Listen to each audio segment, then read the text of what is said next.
Hello everyone.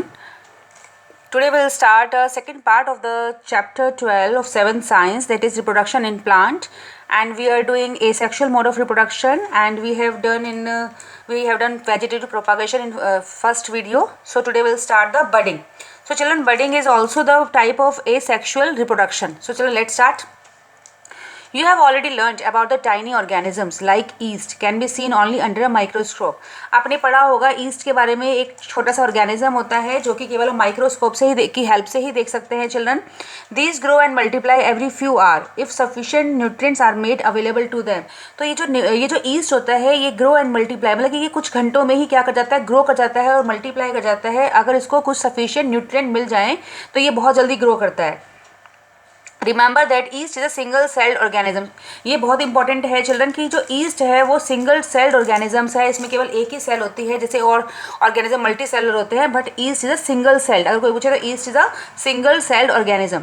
Let us see how they reproduce. अब हम देखते हैं कि ये कैसे रिप्रोड्यूस करता है. आपको पता है रिप्रोड्यूस क्या होता है कि अपनी ही काइंड की स्पीशीज को डेवलप करना. So children, activity 12.3 is given here to be demonstrated by a teacher. Take a piece of yeast cake or yeast powder from a bakery or a chemist shop. आप क्या करोगे यहाँ पे, वैसे तो ये टीचर को करनी थी, बट आप ये कर सकते हो कि यहाँ पे आपको ईस्ट का केक है या फिर ईस्ट पाउडर है वो बेकरी शॉप से केमिस्ट शॉप से मिल जाएगी, वो ले सकते हो. Take a pinch of yeast and place it in a container with some water. और आपको क्या करना है, ये जो पिंच है मतलब ये पाउडर की फॉर्म में है तो इसको एक पिंच एक चुटकी इसकी लेके ईस्ट पाउडर की और उसको ऐसे कंटेनर में रखना है जिसमें ये थोड़ा सा पानी हो. Add a spoonful of sugar and shake to dissolve it. और उसके अंदर एक स्पून शुगर को ऐड करना है और उसको फिर हिलाना है डिजॉल्व ताकि शुगर उसमें घुल जाए. उसको ही शेक करना है. Keep it in the warm part of a room. और इसको हमें रूम के एक वार्म पार्ट जहाँ पे गर्मी हो वहाँ पे रखना है. After an hour put a drop of this liquid on a glass slide and observe under microscope. और 1 घंटे बाद हमें क्या करना है, वैसे तो ये चिल्ड्रन ये माइक्रोस्कोप की हेल्प से होगी एक्टिविटी. अगर आपके पास माइक्रोस्कोप अवेलेबल है तभी आप कर सकते हो. आपको क्या करना है, 1 घंटे बाद आपको इस लिक्विड की जो ड्रॉप है उसको एक ग्लास लाइट पे रखना है और उसको माइक्रोस्कोप के अंदर आपको ऑब्जर्व करना है. What do you observe. तो आप क्या ऑब्जर्व करते हैं, you may see the formation of new yeast cell. तो आपको मैं बता देती हूँ आपको कैसा दिखाई देगा. आपको नई न्यू ईस्ट सेल दिखाई देंगी. जैसे आपने ये आपको जो ईस्ट सेल है इसमें आपको न्यू ईस्ट सेल दिखाई देंगी. The small bulb like projection coming out from the yeast cell is called bud. So children, bud आपको क्या होगा कि ईस्ट में एक छोटी सी डेवलपिंग बड, एक बड दिखाई देगी. उसके बाद क्या होगा, इस बड में ना यहाँ पे एक बड निकल जाती है ईस्ट सेल में और उसके बाद बड की चेन बनती चली जाती है. और फिर ये जो बड होती है इस पेरेंट प्लांट से डिटैच हो जाती है, अलग हो जाती है और वो ईस्ट में दूसरा ईस्ट बना लेती है. ऐसे उसमें बड निकलती है. मतलब ये काफ़ी जल्दी रिएक्शन होती है कि ईस्ट में बड बन जाती है, बड से बड के ऊपर बड बनती चली जाती है और फिर ये पेरेंट प्लांट से डिटैच हो जाती है और ये न्यू ईस्ट में डेवलप हो जाती हैं. तो इस तरह से ये ग्रो कर जाते हैं. तो ये बड क्या होती है, small bulb like projection coming out from the yeast cell is called bud. जो कि ईस्ट सेल में से एक बल्ब लाइक, क्योंकि बल्ब लाइक प्रोजेक्शन आ रहा है ये डेवलप होता है, इसको हम बड कहते हैं. The bud gradually grow and get detach from the parent plant and from a new yeast cell. देखो ये कह रहे हैं कि बड जो होती है थोड़ी ग्रो करती है और वो पेरेंट प्लांट से डिटैच का मतलब अलग हो जाती है और नए ईस्ट सेल में वो डेवलप हो जाती है. The new yeast cell grow mature and produce more yeast cell. जो नया ईस्ट सेल बनता है वो फिर ऐसे ही ग्रो करता है, उसमें बड बनती है, फिर वो भी ऐसे ही मैच्योर होता है, न्यू ईस्ट सेल डेवलप करता है. Sometime another bird arises from the bird forming a chain of birds. आपने देखा कभी कभी ऐसा होता है कि बर्ड के ऊपर देखो यहाँ पे चेन बन गई ना, इस बर्ड के ऊपर ये वाली बर्ड, फिर उसके ऊपर ये वाली बर्ड, और फिर ये बर्ड अगर डिटैच हो जाएगी तो इससे एक न्यू ईस्ट सेल बन जाएगा, फिर ये बर्ड आ जाएगी, फिर ये हट जाएगी, फिर वो न्यू ईस्ट बन जाएगा. तो if this process continue a large number of yeast cell are produce in a short time. अगर ये प्रोसेस चलता रहेगा तो large number of yeast cell मतलब कि काफ़ी सारी सेल्स जो हैं ईस्ट की प्रोड्यूस हो जाएंगी in a very short time. So children, this is a process. Name is क्या है, इस प्रोसेस का नाम क्या है children, budding. This is asexual mode of reproduction and it is called budding.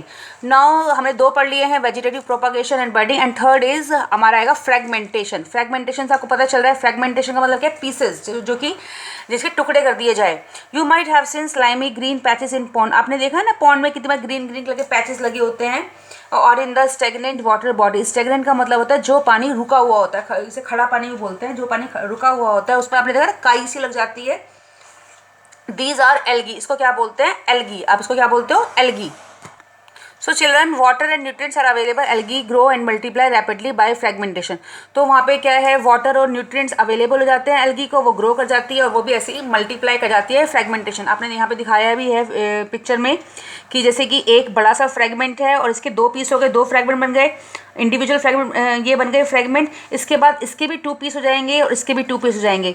यहाँ पे 2 फ्रेगमेंट बनेंगे, ऐसे ये मतलब पहले 1 से 2 बने, 2 से हमारे 4 फ्रेगमेंट बन जाएंगे, ऐसे करके फ्रेगमेंट बन गए। फिर ये हमारे क्या हो जाएंगे, ये फिर 2 में डिवाइड हो जाएंगे, ऐसे करके 8 हो जाएंगे। तो चेन रिएक्शन की तरह ये भरता चला जाता है फ्रेगमेंट्स। और ये जो फ्रेगमेंट होते हैं ये न्यू ऑर्गेनिज्म में प्रोड्यूस होते चले जाते हैं। जैसे children an alga break up into 2 or more fragments. Algae जो है 2 और मोर फ्रेगमेंट्स में ये ब्रेक हो गई। दोज फ्रेगमेंट्स और pieces grow into new individual. और ये जो फ्रेगमेंट्स होते हैं ये क्या कर किस में ग्रो कर जाते हैं, न्यू इंडिविजुअल्स में। This process continue and they cover a large area in a short period of time. और ऐसे ये भी प्रोसेस जब कंटिन्यू होता है तो ये भी शॉर्ट पीरियड ऑफ टाइम में काफ़ी लार्ज एरिया कवर कर लेते हैं। जैसे आपने देखा ना, पानी में हल्का सा ग्रीन पैचेस आए, फिर वो क्या होगा, मल्टीप्लाई होते चले जाते हैं, वो डिवाइड हो जाते हैं। उनके फ्रेगमेंट्स क्या होते हैं, उनके फ्रेगमेंट्स होते चले जाते हैं और जो फ्रेगमेंट होता है वो न्यू इंडिविजुअल में प्रोड्यूस होता चला जाता है। इस तरह से ये प्रोसेस भी काफ़ी कम पीरियड में ये हो जाता है और ये काफ़ी जल्दी ग्रो करता है। ये अगर इसको न्यूट्रिएंट्स मिल जाए या वाटर मिल जाए तो ये भी बहुत जल्दी ग्रो कर जाता है ना। The process is called fragmentation. इसको बोलेंगे हम फ्रेगमेंटेशन। फ्रेगमेंटेशन से भी पता चल रहा है चलन कि फ्रेगमेंट्स होंगे, फ्रेगमेंट्स मतलब टुकड़े हो जाएंगे। एंड लास्ट प्रोसेस है स्पोर फॉर्मेशन। लास्ट है children spore formation. In chapter 1 आपने पढ़ा था ना, चैप्टर 1 में spore 1 you learn that fungi on a bread piece grow from spores which are present in the air। आपने पढ़ा था जो अभी फंजाई यानी फंगस, जो फंगस होती है ब्रेड पीस के ऊपर, वो ग्रो किससे करते हैं, स्पोर्स से करते हैं। और जो स्पोर्स जो प्रेजेंट होते हैं वो हमारे एयर में होते हैं। रिपीट एक्टिविटी 1.2, ये 1.2 एक्टिविटी लेसन 1 में दी गई है। इसको दोबारा रिपीट करोगे। वहाँ पे आपने कहा था ना, इसको गीला किया था ब्रेड को हल्का सा और फिर आपने रख दिया था काफ़ी टाइम तक ढक के, तो उस पर ग्रीन पैचेस आ गए थे। सेम एक्टिविटी है।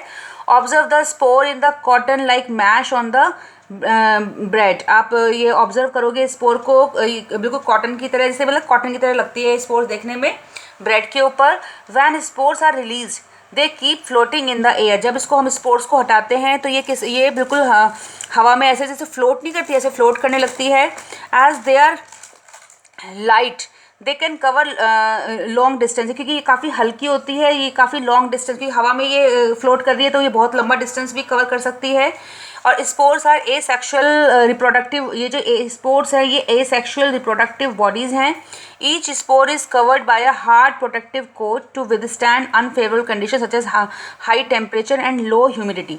तो चिल्ड्रन जो स्पोर होता है ना, इसके ऊपर एक कोटिंग होती है। इस कोटिंग की वजह से ये क्या होता है कि इसको टेम्परेचर का या लो ह्यूमिडिटी का कोई इसके ऊपर इफेक्ट नहीं पड़ता। इसे बोलते हैं, इसका प्रोटेक्टिव कोट है ये। So they can survive for a long time. इसलिए ये स्पोर्स, क्योंकि इसके ऊपर एक प्रोटेक्टिव कोट होता है, इसलिए लंबे समय तक ये आराम से सर्वाइव कर लेता है। Under favourable condition a spore germinate and develop into a new individual. और जब इसको फेवरेबल कंडीशन मिलती है, जिसको वाटर मिलता है या न्यूट्रिएंट्स मिलते हैं, तो ये भी न्यू इंडिविजुअल में ग्रो कर जाता है। Plant such as moss and ferns, तो इसका एग्जाम्पल है मॉस और फंस, इसका एग्जाम्पल है। Also reproduce by means of spores, ये इसका एग्जाम्पल है। मॉस और जो फंस हैं वो भी स्पोर्स से ही रिप्रोड्यूस करते हैं। फ्रेगमेंटेशन का एग्जाम्पल चिल्ड्रन एल्गी हो गया। और आपका बडिंग किस में होती है, बडिंग का एग्जाम्पल आपका हो गया ईस्ट। तो आपको ये लर्न करने हैं। Now here asexual mode of reproduction is completed here. In the next video we will start sexual reproduction. So children, thank you.